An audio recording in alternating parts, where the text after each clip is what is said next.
Daar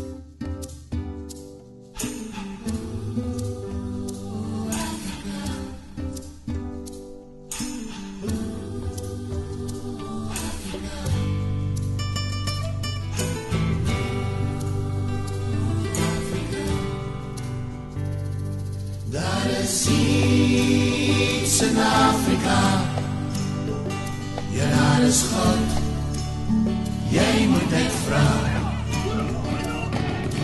Meer als je woord kan zien hier in Afrika. Daar is iets in Afrika, als ek en jy mekaar moet dra. Hoog op 'n berg hier in Afrika. Daar is iets in Afrika, daar is God, jy moet net vra.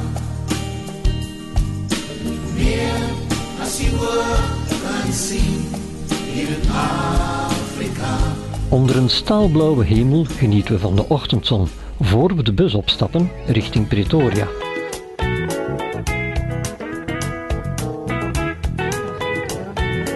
Het is een korte maar afwisselende rit, langs bossen en velden, maar ook langs de zwaar beveiligde woonwijken waarin de gegoede Zuid-Afrikaan zich veilig acht.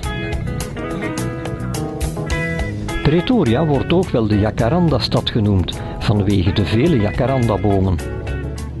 Hier ligt het politieke hart van het land. De stad is vernoemd naar zijn stichter, de voortrekker Andries Pretorius. In de Union Buildings bevindt zich het administratieve hoofdkwartier van de regering. En vanaf hier heeft u een prachtig uitzicht over de stad en de omliggende tuinen. Voor het regeringsgebouw wordt Nelson Mandela met een metershoog standbeeld geëerd, van rebel tot volksheld.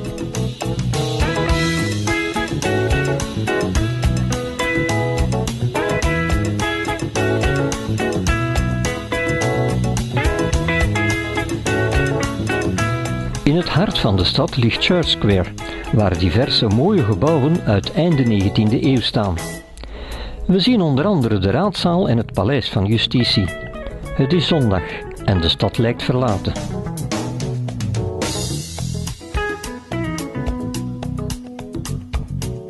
Het Krugerhuis is het laatste huis waar president Paul Kruger heeft gewoond voordat hij Zuid-Afrika verliet. Net buiten de stad kan je al van ver het imposante voortrekkersmonument hoog op een heuvel zien staan. Het zwaar granieten monument werd opgericht ter nagedachtenis van de voortrekkers, die de Engelse Kaapkolonie tussen 1835 en 1854 verlieten en de binnenlanden van Zuid-Afrika introkken. Het monument is ontworpen door Gerard Moerdijk, die het idee had om een monument te ontwerpen dat 1000 jaar blijft staan en de geschiedenis en de betekenis van de grote trek voor zijn afstammelingen beschrijft. Het complex wordt omsloten door een muur van 64 granieten replica's van de ossenwagens waarmee de voortrekkers ooit de Kaap verlieten om hun geluk in de Transvaal en de Oranje Vrijstaat te beproeven.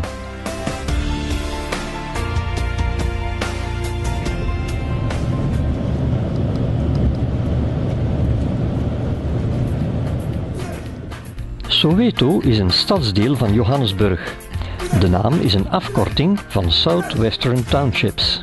De geschiedenis van de townships valt samen met het ontstaan van de apartheid in Zuid-Afrika.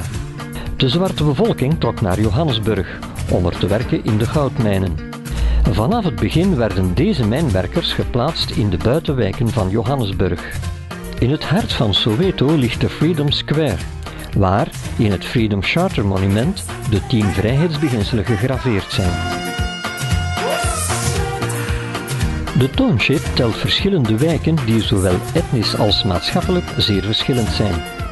Zo zijn er sloppenwijken, maar ook residentiële buurten. Er zijn signalen dat er economische verbetering is in Soweto, al blijft de werkloosheid groot.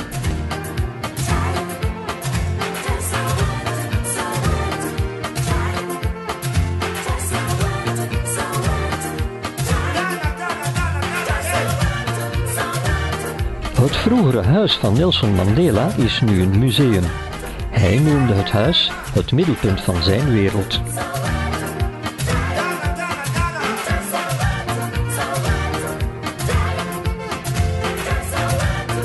Net buiten de stad ligt het imposante FNB voetbalstadion, gebouwd voor het wereldkampioenschap voetbal in 2010.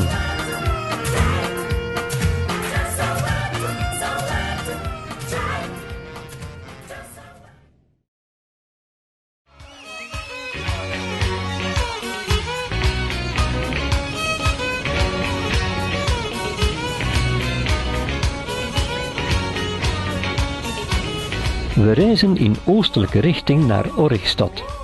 Tijdens een koffiestop genieten we achter het wegrestaurant van de grote verscheidenheid aan wilde dieren die het land rijk is.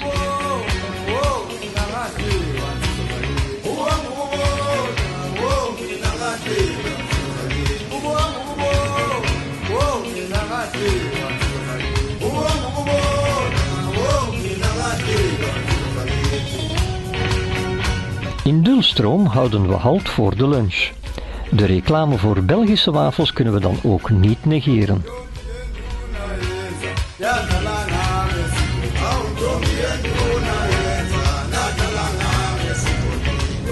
Naarmate we onze eerste lodge naderen, wordt het landschap steeds indrukwekkender. De lodge ligt op de flanken van een heuvel, met zicht op de savanne.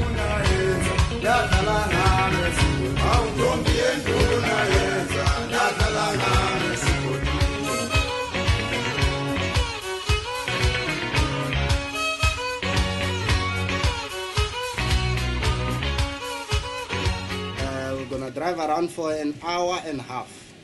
We do not have the big five as a whole, but we do have buffaloes and a little bit of leopards.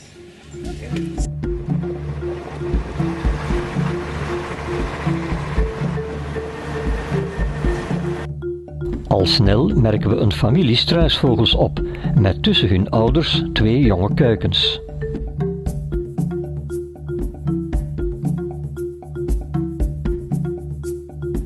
Een koedoe maakt zich snel uit de voeten wanneer onze truck nadert. Van op veilige afstand houdt hij ons in de gaten.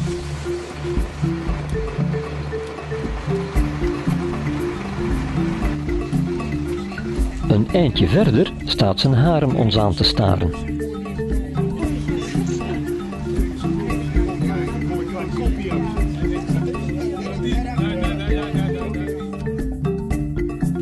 When a giraffe drinks water, when it bends down, is very vulnerable. If it bends too long, it affects the blood flow from the heart to the brain. It can lead to heart attack, it can lead to brain damage. So, they can go plus minus 3 days without drinking water.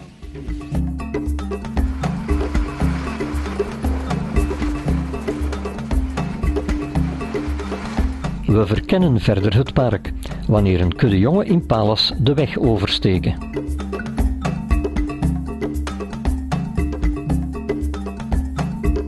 Iets verder merken we enkele Zuid-Afrikaanse spiesbokken samen met enkele zebras.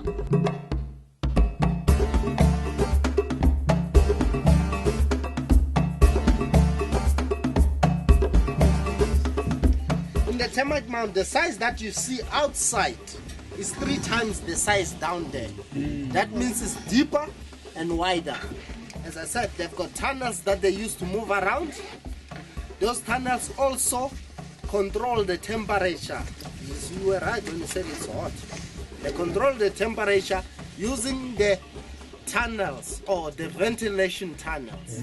If it gets too hot, they open the tunnels. Get too cold, they close it.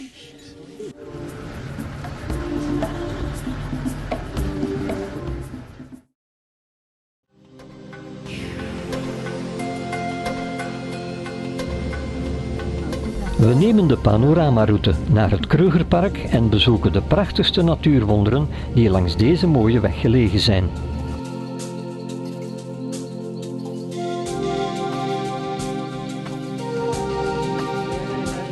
We stoppen bij de 3 Rondavels, maar moeten daarvoor eerst langs de vele souvenirwinkeltjes. De bijzondere rotsformaties, de 3 rondavels, danken hun naam aan de vorm van hun toppen, die op de ronde hutjes van de inheemse bevolking lijken.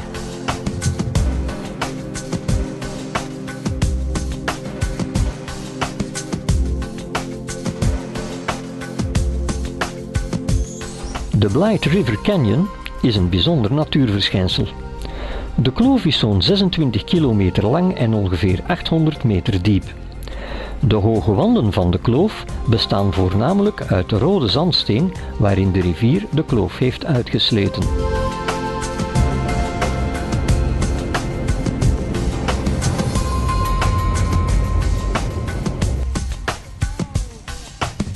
Borgslug potholes zijn rotsformaties die eeuwen geleden door erosie zijn gevormd.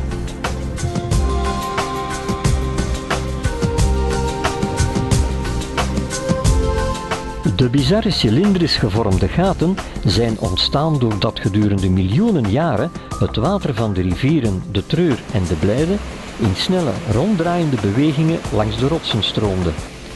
Het ravijn waarin deze gaten liggen is wel 30 meter diep, maar de gaten op zich zijn zo'n 6 meter diep.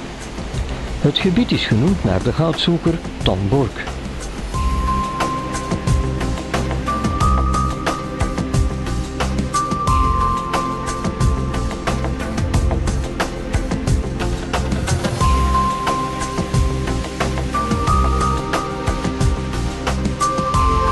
Iets verderop ligt de Lisbon-waterval. Deze is met haar 92 meter lange waterstroom de hoogste waterval van de panoramaroute. De naam is ontstaan toen de plantages die zich hier vestigden de namen kregen van Europese hoofdsteden.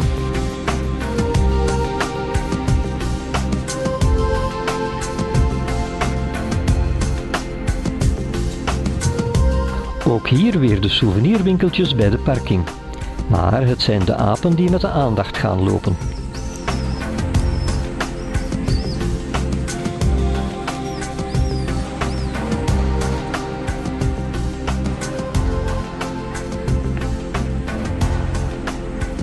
Waarom het uitkijkpunt God's Window heet, is niet moeilijk te begrijpen. Het uitzicht is spectaculair en hier scheurt als het ware het laagland zich af van de hoogvlakte, met een loodrechte afgrond tot gevolg.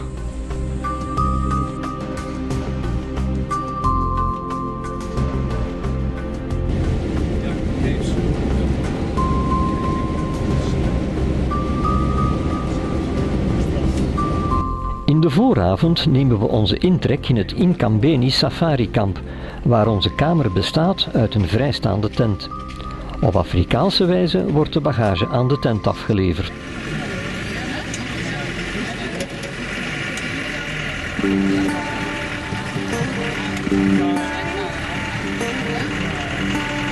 Met de zon net boven de horizon vertrekken we voor de Sundowner, de avondsafari door het Krugerpark.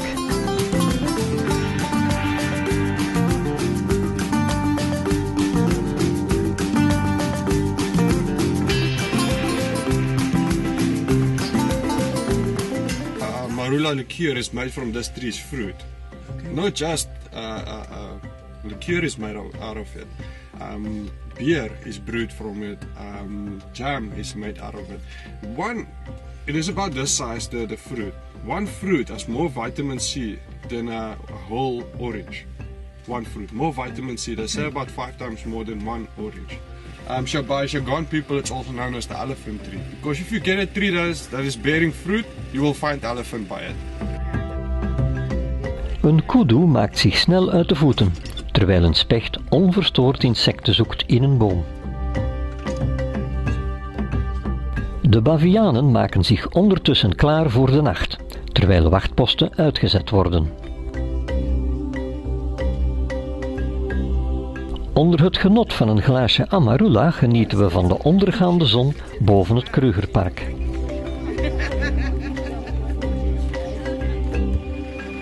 Tijd om onze nachtzoektocht te starten. Al snel zien we een kudde vrijgezellen in Palas de weg oversteken. This is also known as a bachelor group. Verstoord kijkt een uil naar wat er zich op de zandweg afspeelt. Heel even zien we een cheetah nog net in het duister verdwijnen.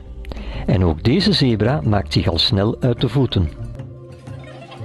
Terug in het kamp wacht ons een verrukkelijke barbecue, terwijl Zulus een imponerende dans uitvoeren.